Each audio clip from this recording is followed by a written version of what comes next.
What's going on YouTube? This is Derek and Nick with LOE Productions, and today we're going to bring you a video review of the new Tamron 70-200 f2.8 G2 lens. This is their second rendition, and we will be comparing it to the Nikon 70-200 f2.8 VR2. Let's get at it.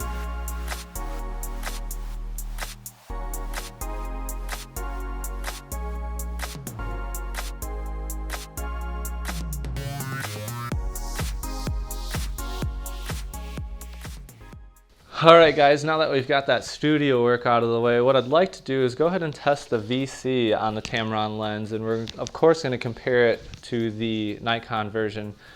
Alright, we're 10 feet away from our subject. I'm using the Nikon VR2 in this case, and we're turning on the VRii now. And you can hear the motor working as it's trying to dampen the movement. But in this case it's acceptable and does a great job. Now we're using the Tamron, and you can see the micro shakes as I hold it as still as I can. Now we turn the VR on, and it's not audible at all, the motor working to steady the micro movements here. And now what we'll do is we'll do a side-by-side comparison so you can see. And when you do it this way, you can see that the Tamron does a little bit better of a job.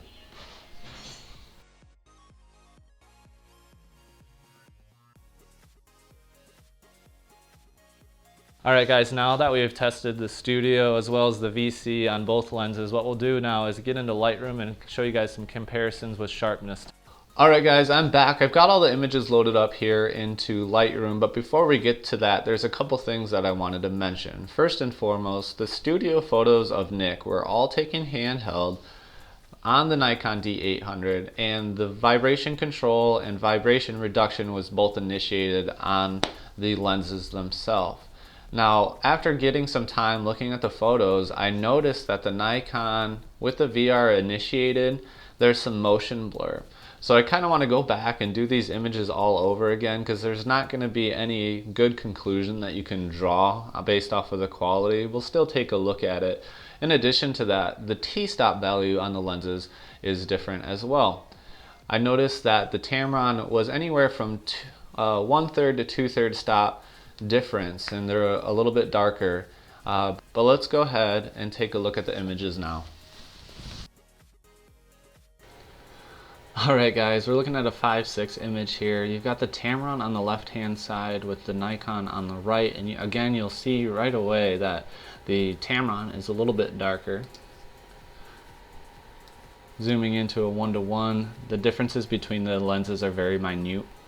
Now we're looking at wide open on both ends. This is where we noticed that the Tamron was a bit sharper, and I'll show you one more image that's at f2.8 where you can see the difference is huge. Alright, here's at 5.6. Again, no noticeable differences besides the Tamron being a bit darker. f4, both images again look great. And last, wide open.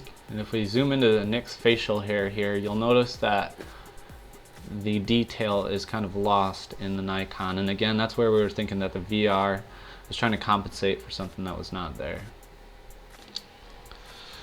Alright guys, the last thing I wanted to discuss today is the price of these two lenses. We're on Amazon, and you'll see that the Tamron is $1,300 and the Nikon VR2 is at $2,100. That is an $800 difference, you guys. And based on the few tests that we did today, the Nikon, in my opinion, is not $800 better than this Tamron.